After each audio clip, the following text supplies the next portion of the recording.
வணக்கம் நண்பர்களே. இன்றைக்கி நம்ம ஒரு சின்ன கான்செப்ட் சிம்பிளாக முடிச்சுக்கலாம். டீ கடையும் பேக்கரியும் திருப்பூர், கோயம்புத்தூர், ஈரோடு மக்களுக்கு பழக்கமா? சூப்பர். நிறைய வேலைகள், நிறைய விஷயம். டீ கடை, பேக்கரி தான் வாழ்க்கைங்கிற மாதிரி ஒரு கண்டென்ட்லேயும் கூட போகும். நிறைய பக்கம் லீவுன்னு என்ன பண்ணுவாங்க, ஒரு படத்துக்கு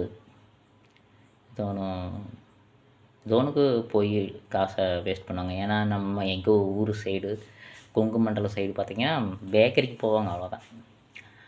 மீறி போனால் ஒரு 2 பசங்க 3 பசங்க சேர்ந்து போனால் ஒரு டைமுக்கு 50 ரூபா, ஒரு 4 டைம் போனாங்க 200 ஒரு நாளோட செலவு. டீ கடையில் பேசிட்டு என்ன சாப்பிட்றோம் சாப்பிட்டு அந்த நாள் அப்படி ஓடிடுவாங்க. ஆனால் ஒரு என்டர்டெயின்மெண்ட்டுக்கு வெளியே போனோம்னா 4 பேர் சேர்ந்து போனோம்னா 1000 ரூபாயிலேருந்து 1000 ரூபா 10,000 2000 3000 செலவாகுது.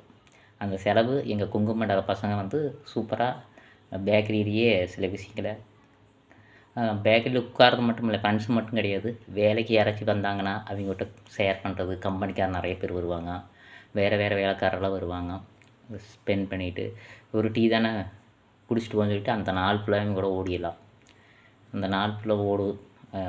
கடைக்காரருக்கு லாஸாக, கடைக்காரருக்கு கஷ்டமாக அப்படியெல்லாம் கிடையாது. அவங்க கஸ்டமர் வந்துகிட்டே இருப்பாங்க, இவங்க ஏதோ ஒன்று பேசிட்டு இவங்களும் சாப்பாடு ஏதோ ஒன்று ஆர்டர் பண்ணி சாப்பிட்டே இருப்பாங்க. இந்த கண்டென்ட் அப்படியே போயிட்டுருக்கு, நல்லாயிருக்கு. ஒரு நாளைக்கு 200 செலவு பண்ணுறதுக்குங்க 4 பேத்துக்கு சேர்ந்து.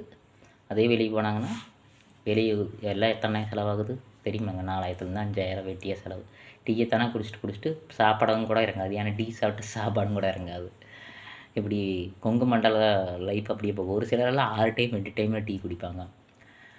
கம்பெனியில் வந்துட்டு ஆளுங்க ஒரு சிலர் நான் இப்போ வேலைக்கு வரலைன்ட்டு போகிற ஆளுகளை வச்சு டீனே நிறைய பேர் விரும்புவாங்க. டீ சாப்பிட்டு அவங்ககிட்ட பேசி தத்துவமாக பேசி ஒரு நல்ல ஒரு ரெக்வஸ்ட்டாக பேசி அந்த டீ கடையே சம்மந்தமாகி வேலைக்கு வர வச்சுருவாங்க.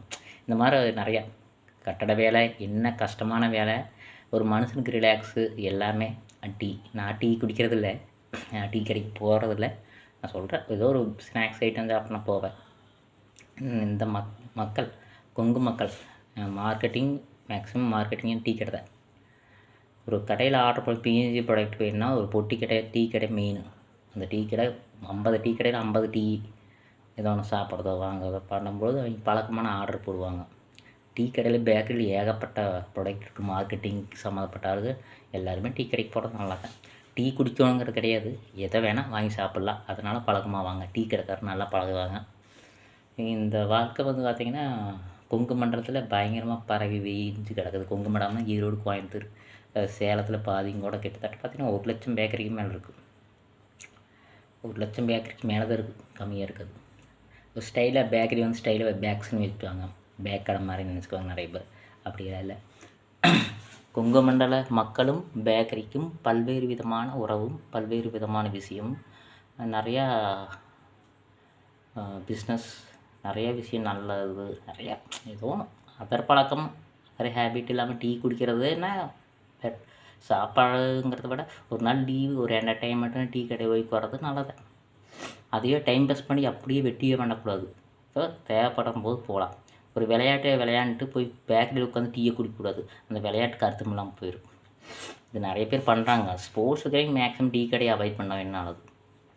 வேறு வேலையில் இருக்கிறவங்க ஏதோ பிஸ்னஸ் விஷயமாவோ வேலை விஷயமாவோ ஒருங்கிணைஞ்சு ஒரு டைம் பாஸ்க்கு உட்காந்து டீயை குடித்து, நீங்களும் டீயை குடித்து கடைக்கும் ஒரு வருமானத்தை வர வச்சுட்டு இருக்கிறது ஒரு டைம் பாஸ் மாதிரி பேசிட்டு பண்ணலாம், ஒன்றும் தப்பு கிடையாது. ஏன்னா ஒரு ஹார்ட் ஒர்க்கான வேலைங்கிறத விட அதுலேயே உட்காந்துட்டு வேலைக்கு போகணும் உட்காந்துட்டு அதில் டீயை குடிச்சிட்டு அதுக்குள்ளே டைம் வேஸ்ட் பண்ணக்கூடாது. ப்ளஸ்ஸும் இருக்குது, மைனஸும் இருக்குது. கரெக்டுங்க. இந்த விளையாடுறவங்களெல்லாம் போய் சும்மாவே இந்த நேரம் உட்காந்துட்டுக்கூடாது. அதெல்லாம் உங்களுக்கு மைனஸ் ஆகிடும். நம்ம என்ன தான் ஒர்த்தப்பிளான ப்ராக்டிஸ் பண்ணணுமோ அந்த போய் உட்காந்து டீயை குடித்தோம்னாவே அதில் இருக்கிற அத்தனை மைனஸும் நமக்கு மைனஸ் ஆகி போயிடும். முடிஞ்சளவுக்கு அவாய்ட் பண்ணிவிட்டு வீட்டில் போய் உங்களுக்கு என்ன தேவையோ அதை வச்சு குடிச்சிட்டு போங்க. ஏன்னா அடுத்தடுத்த கட்டத்தை நோக்கி போயிடும். எல்லா வேலையும் அப்படித்தான். ஒரு டைம் பாஸ்க்கு டீ கடை போய்க்கு நல்லாது, சரிங்களா? மற்றபடி வேலைக்கெல்லாம் சரிங்க, காலையில் டீ டைம் 10:30 11, மதியம் சாயங்காலம் 3 மணிக்கு, சாயங்காலம் மறுபடியும் 6 மணிக்கு 1.5 ஷிஃப்ட் இருக்கிறனால இது நிறைய பேர் தெரியும், சொல்லணுங்கிற அவசியம் கிடையாது. வீடியோ பார்க்குறவங்க நிறையா அதர் ஸ்டேட்டு ப்ளஸ்ஸு வெளிநாடு ப்ளஸ் பார்த்திங்கன்னா வேறு டிஸ்ட்ரிக்டில் இருப்பாங்க. ஒரு சிலருக்கு தெரியாது கொங்கு மண்டலம் மக்களும் பேக்கரி கடைகளும் அவங்களுக்குள்ள அணுகுமுறை எப்படி ஃபாலோ பண்ணுறாங்க, எப்படி இருக்குதுன்னு தெரியாது. அதனால் சொன்னேன். நான் சொன்னது பிடிச்சிருந்தா லைக் பண்ணுங்கள், ஷேர் பண்ணுங்கள், சப்ஸ்கிரைப் பண்ணுங்கள். நன்றி.